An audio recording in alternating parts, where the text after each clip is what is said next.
নমস্কার বন্ধুরা, কেমন আছো সবাই? আমার চ্যানেলে আরও একটা ভিডিওতে তোমাদের সবাইকে স্বাগত জানাই। বেশ অনেক দিন হলো আমি চ্যানেলে আর ভিডিও দিতে পারছি না, তোমাদের সাথে আমার কানেক্টিভিটিও হচ্ছে না।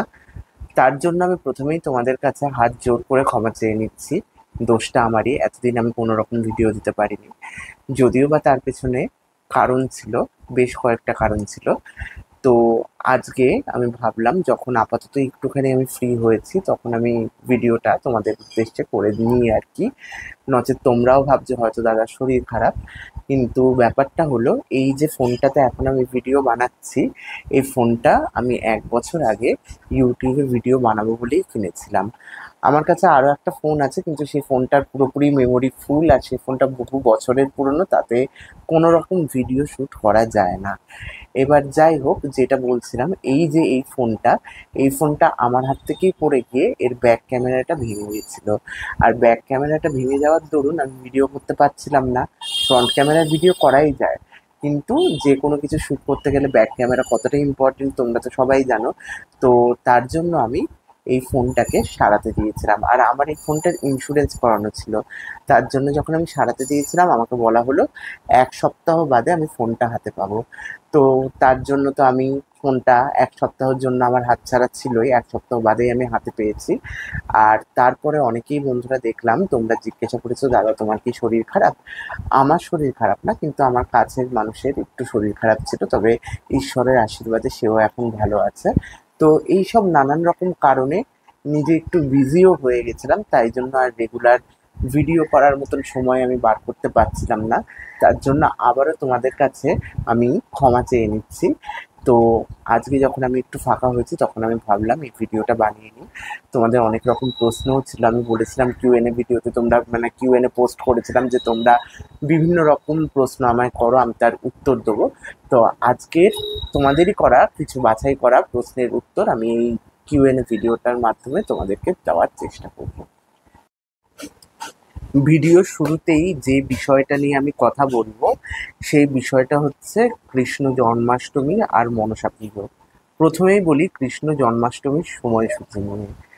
এইবার 16ই আগস্ট পড়েছে শ্রী শ্রী কৃষ্ণ জন্মাষ্টমী। আর 17ই আগস্ট যারা আমরা বাঙাল, আমাদের 1 মাস ব্যাপী মনসা পূজার অন্তিম দিনে মা মনসার ব্রত উদযাপন প্লাস ষোড়শোপাচারের পূজা প্লাস হোমাদিকৃত্য ইত্যাদি রয়েছে। তো এই যে এই দুখানা ব্যাপার কিন্তু বেশ হিউজ আর বেশ কষ্টসাধ্য ব্যাপার। যদিও যারা দুর্গাপুজো করে তাদের কাছে এটা কোনো ব্যাপার না, তারা পুরো জিনিসটা হ্যান্ডেল করতে করতে করতে করতে অভ্যস্ত। কিন্তু আমি নিজে তো কখনো দুর্গাপুজোর সাথে সেইভাবে যুক্ত ছিলাম না, তাই আমার কাছে কিন্তু এই দুখানা ব্যাপারই মানে দুটো পুজোই হচ্ছে বিশাল কঠিন একখানা ব্যাপার। তো সবার আগে আমি বলি, 15ই আগস্ট রাত্রেবেলা 11টা 51 থেকে অষ্টমী পড়ে যাচ্ছে, যেটা 16ই আগস্ট বিশুদ্ধ সিদ্ধান্ত, আমার হাতে পঞ্জিকা রয়েছে, বিশুদ্ধ সিদ্ধান্ত পঞ্জিকা অনুযায়ী 16ই আগস্ট রাত্রেবেলা 9টা 35 অবধি রয়েছে অষ্টমী। আর যদি নর্মাল পঞ্জিকা আমরা দেখি, নর্মাল পঞ্জিকা অষ্টমীর টাইমিংটা একটু বেড়েছে, 10টা 49 অবধি অষ্টমী আছে রাত্রেবেলা। এইবার অনেকেই আমায় জিজ্ঞাসা করো বন্ধুরা যে কখন দাদা জন্মাষ্টমীর পুজো করব। যেহেতু জন্মাষ্টমী রাতের পুজো, তো তার জন্য মোটামুটি সূর্যাস্তের পরেই আমার মনে হয় পুজোটা শুরু করে দেওয়া উচিত। তার কারণ এই পুজোটার না অনেক কটা পার্ট রয়েছে, যেরকম অভিষেক রয়েছে, গোপাল বিগ্রহ কিংবা গোবিন্দ বিগ্রহ কিংবা শালগ্রামে যারা জন্মাষ্টমী পুজো করে যথাবিধ অভিষেক করিয়ে নিয়ে তারপর তাকে নূতন বস্ত্রে পরিধান করিয়ে তারপর দেবতার শৃঙ্গার আদি করাতে করাতেই বেশ অনেকখানি সময় চলে যায়। আর জন্মাষ্টমীর তোড়জোড় তো বাঙালি বাড়িতে জানোই বন্ধুরা, বেশ অনেক কিছুই হয়। তালের বড়া, তালের ক্ষীর, মালপোয়া, ওইদিকে মাখন মিছরি, সর ননি ইত্যাদি বাড়িতে আমরা বানিয়ে দেবতাকে দেওয়ার চেষ্টা করি। তো এই সকল কিছু বানানো বেশ কষ্টসাধ্যই ব্যাপার। তো এই সমস্ত কিছু যদি সকাল থেকে বানিয়ে নেওয়া যায় তাহলে বিকালেই পুজোটা শুরু করে দেওয়া উচিত। বিকালে অভিষেক শেষে তারপরে দেবতাকে ভালো মতন শৃঙ্গার করিয়ে তার ষোড়শোপচারে পূজা কিংবা যথাশক্তি উপাচার যে যেরকম পারবে সেইভাবে পুজোটা সম্পন্ন করে নিতে হবে। আর তারপরে বসুধরা দেওয়া আছে, তারপর ওইদিকে চন্দ্রার্ঘ দান করা রয়েছে, হোমাদিকৃত্য রয়েছে যারা জন্মাষ্টমীতে হোম করে। এই সমস্তটা করতে করতে কিন্তু বেশ রাত অনেকটাই হয়ে যাবে। আর এদিকে অষ্টমী যেহেতু রাত 9:35 অবধি আছে, তাই জন্য তার মধ্যেই পুরো ব্যাপারটা শেষ করে নিলে বেটার হয়। আর যেটা অর্ধরাত্রি বিহিত পুজো, কৃষ্ণ জন্মাষ্টমীতে অনেকে অর্ধরাত্রি বিহিত পুজো করে, তার টাইমিংটা দেওয়া হয়েছে রাত্রেবেলা 11:13 থেকে 12:01 মধ্যে শ্রীকৃষ্ণ দেব্যার্ভাব, শ্রীকৃষ্ণ জন্মজয়ন্তী মোহরাত্রি নিমিত্তিক অনুষ্ঠান। তো এই মোহরাত্রি নিমিত্তিক অনুষ্ঠানটা কিন্তু রাত্রেবেলা 11:13 থেকে 12:01 মধ্যেই সম্পন্ন করতে হবে। এই গেল কৃষ্ণ জন্মাষ্টমী। আর তারপরেই রয়েছে পরের দিন মনসা পুজো। মনসা পুজো সকালবেলা থেকে যেরকম আমার বাড়িতে হয়, ষোড়শোপচারে মায়ের পুজো হয়, তার সাথে ভোগ রাগ হয়, তার সাথে হোমাদিকৃত্য সম্পন্ন হবে। এই সমস্ত কিছুর সাথে সাথেই প্যারালালি আমায় নন্দোৎসবেরও কিন্তু জোগাড় করতে হবে। আর আমি যেটা বললাম, যাদের বাড়িতে দুর্গা পুজো হয় তারা এই ব্যাপারটার সাথে ভীষণভাবে হ্যাবিচুয়েটেড। কিন্তু আমি যেহেতু মানে সেইভাবে দুর্গাপুজোর সাথে কোনোদিনও যুক্ত ছিলাম না, আমার কাছে এই সমগ্র ব্যাপারটা বেশ চাপের মনে হচ্ছে। একদিকে জন্মাষ্টমী কৃত্য, নন্দোৎসব রয়েছে, ব্রত করছি, ব্রতের পালন করতে হবে। ওইদিকে আছে হচ্ছে কুলদেবীর পুজো, কাকে ছেড়ে কাকে ধরি। এইবার আমি তো নিজেই ভীষণ ভয়ে রয়েছি বন্ধুরা, তাও আমি বলছি তোমরাও একটু প্রার্থনা করো যাতে আমি ভালো মতন এই দুটো পুজো সুসম্পন্ন করতে পারি। প্রথম প্রশ্নটার উত্তর যেটা আমি দিতে চলেছি সেটা হচ্ছে দেবাংশু কয়ালের। দেবাংশু কয়াল আমায় লিখেছে, আচ্ছা দাদা, মা মনসা তো ধুনোর গন্ধ সহ্য করতে পারে না। তোমরা অন্যান্য পুজোয় যখন ধুনা জ্বালাও তখন মা কোথায় থাকেন? যদি ওইখানেই থাকেন তাহলে কিভাবে রাখো মাকে? প্রথমত দেবাংশু, তোমায় আমি একখানা কথা বলি। এই যে মা মনসা, এই মা মনসার উৎপত্তি কোথায় সেটা আমাদেরকে বুঝতে হবে। এইটা নিয়ে কথা বলতে গেলে বেশ একখানা 10-15 মিনিটের ভিডিও হয়ে যাবে। আমি যেহেতু কিউএনএ ভিডিওর মধ্যে উত্তর দিচ্ছি, খুব সংক্ষেপে দেবো।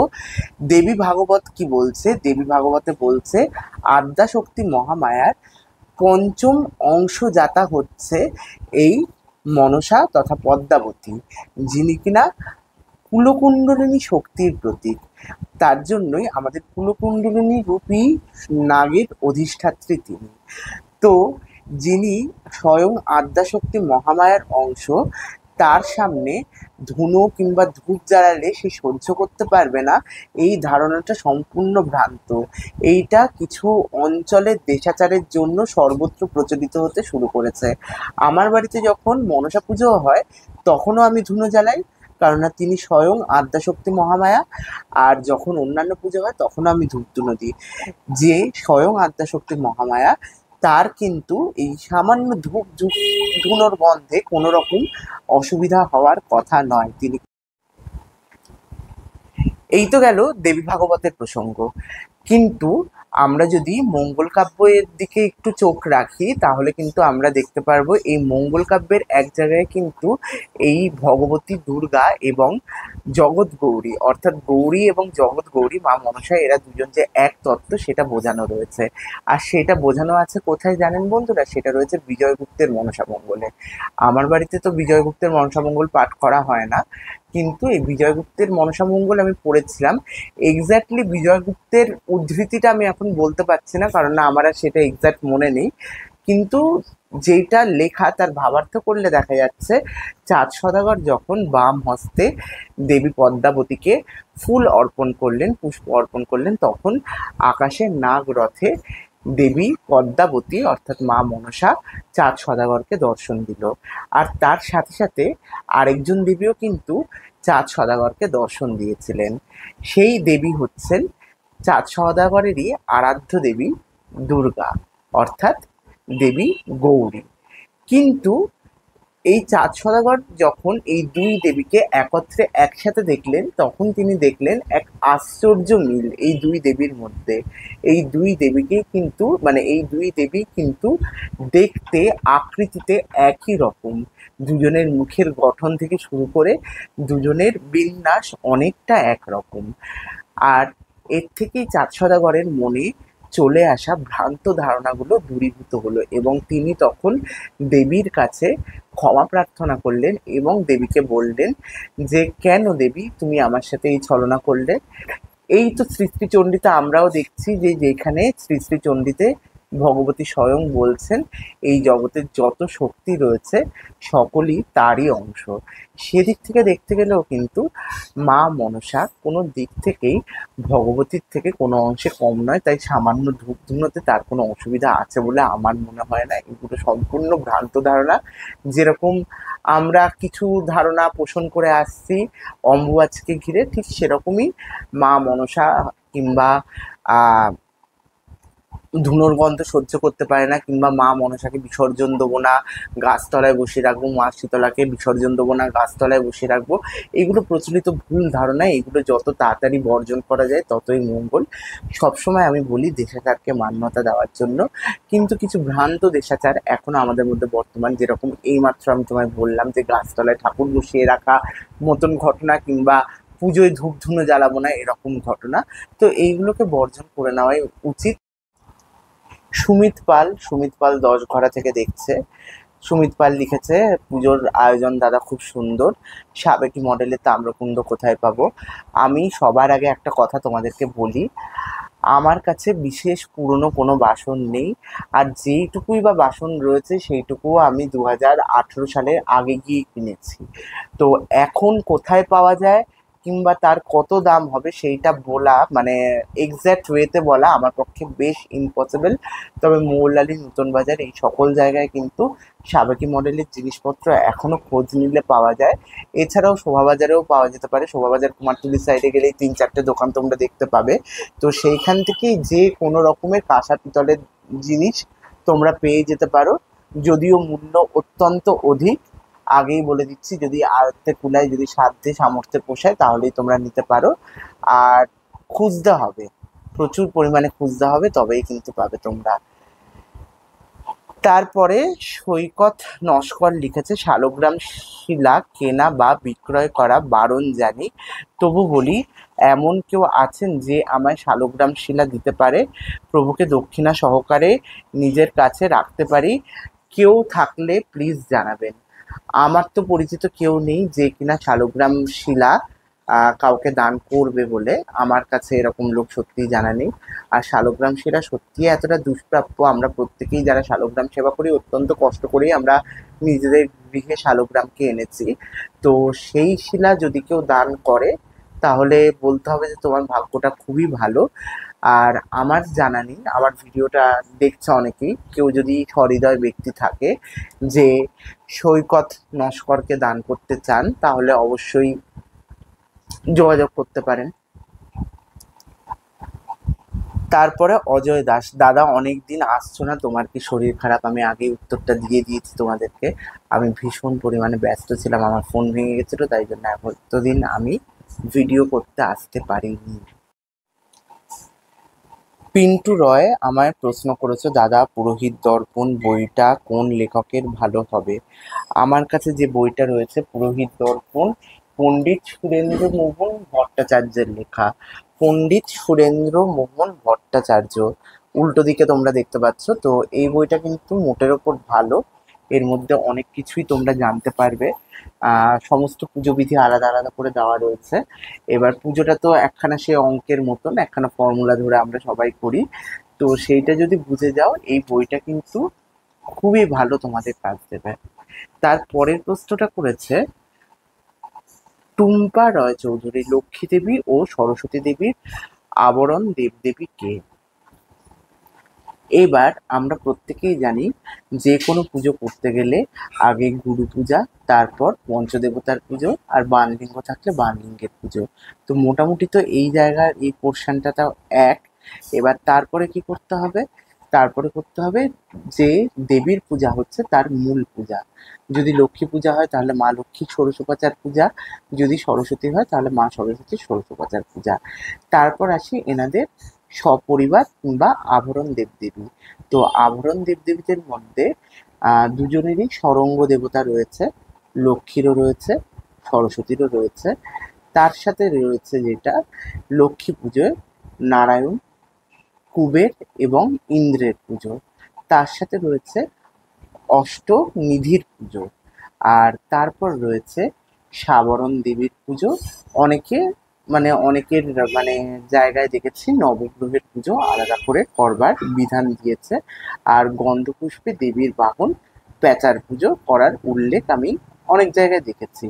আর সরস্বতী পুজো হলেই এই আবরণ দেবতাটা একটু চেঞ্জ হয়ে যাবে, সেখানে অবশ্যই নারায়ণ থাকবে, কিন্তু তার সাথে শ্রীপঞ্চমীতে পুজো হলে শ্রীয়ের পুজো করতে হবে, অর্থাৎ মা লক্ষ্মীর পূজা করতে হবে। তার সাথে সরঙ্গ দেবতার পূজার পর আর কি, তার সাথে পুজো যেটা করতে হবে সেটা হচ্ছে বাদ্যযন্ত্র, পুস্তক, আর হংসবাহন, এনাদের গন্ধপুষ্পে পুজো। অনেক জায়গায় এখানেও আমি দেখেছি যে নবগ্রহের পুজো করছে।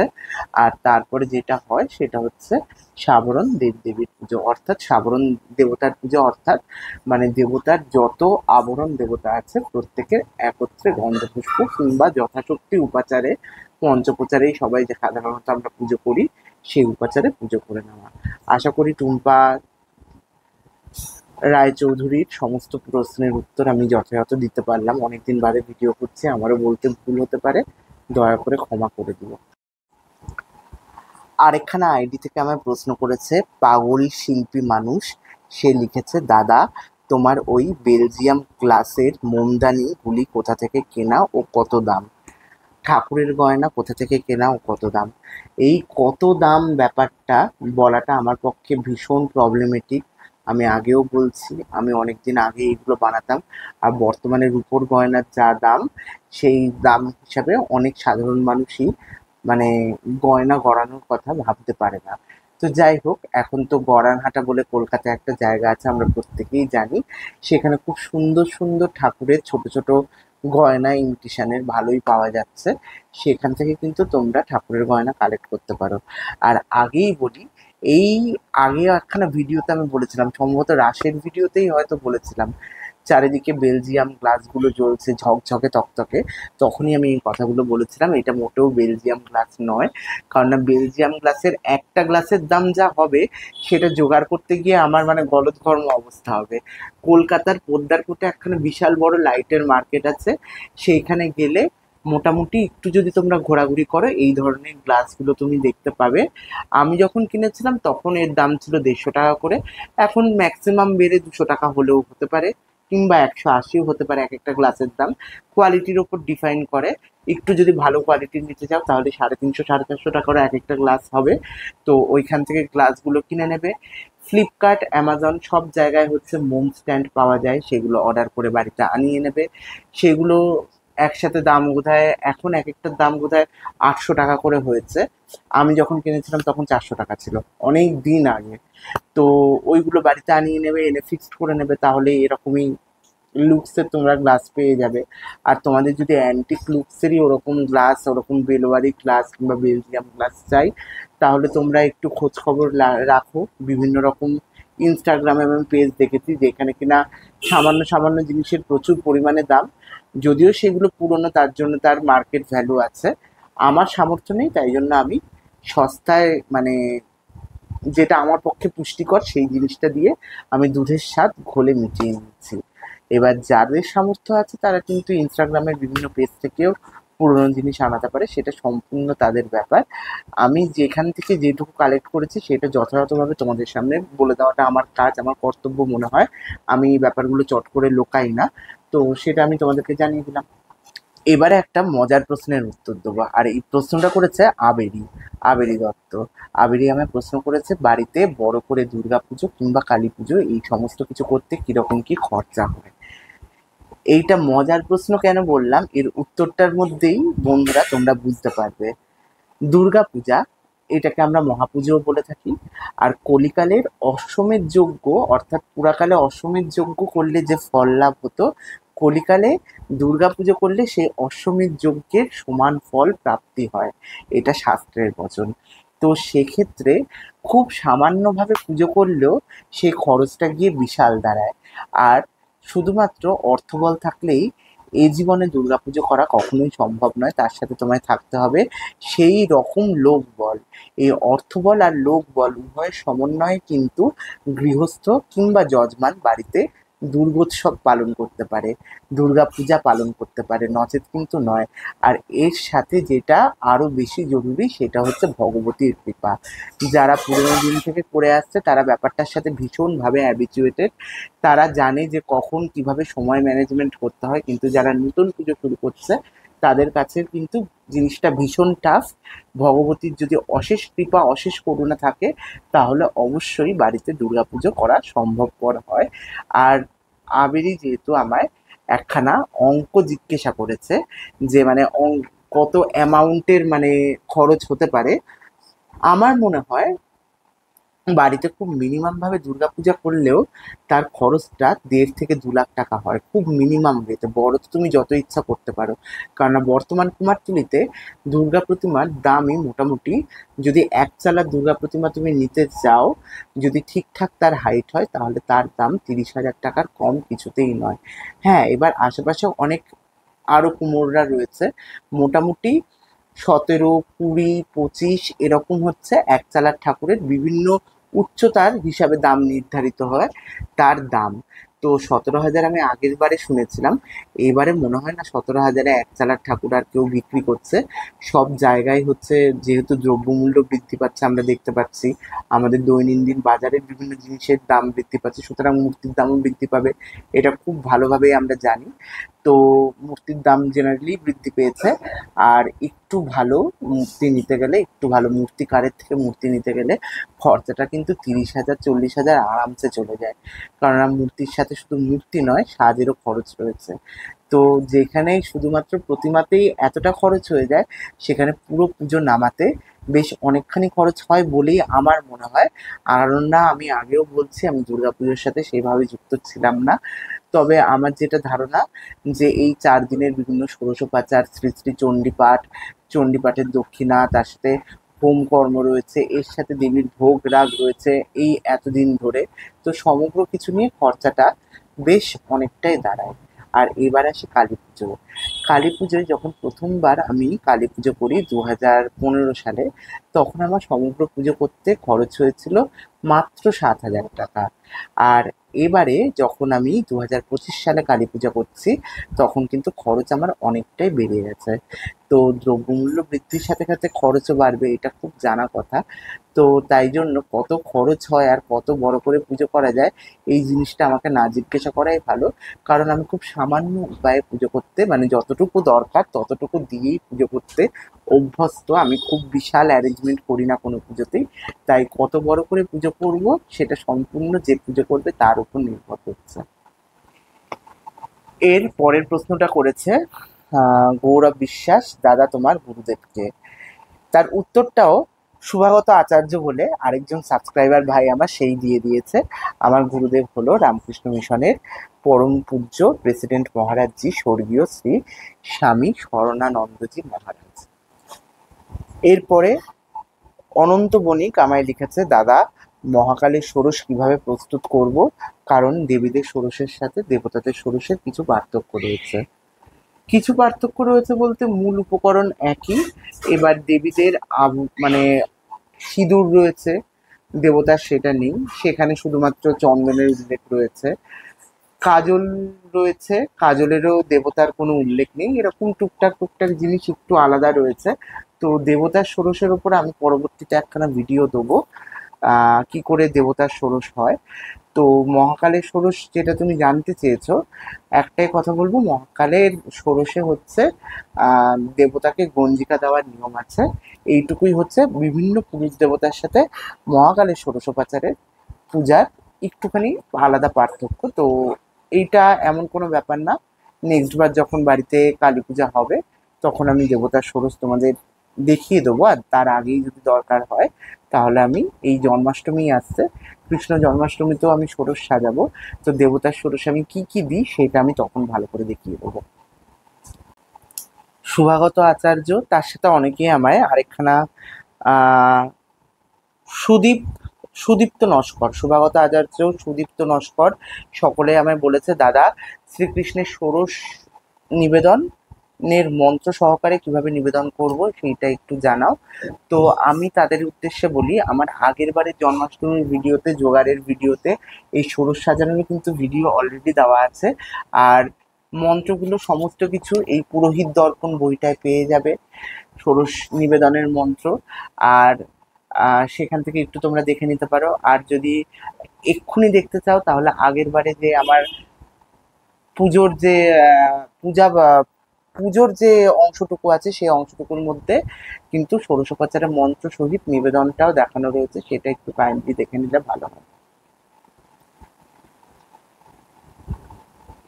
এইবার শ্লোক দত্ত লিখেছে, দাদা অনলাইনে বানেশ্বর পাওয়ার সোর্স কি আছে?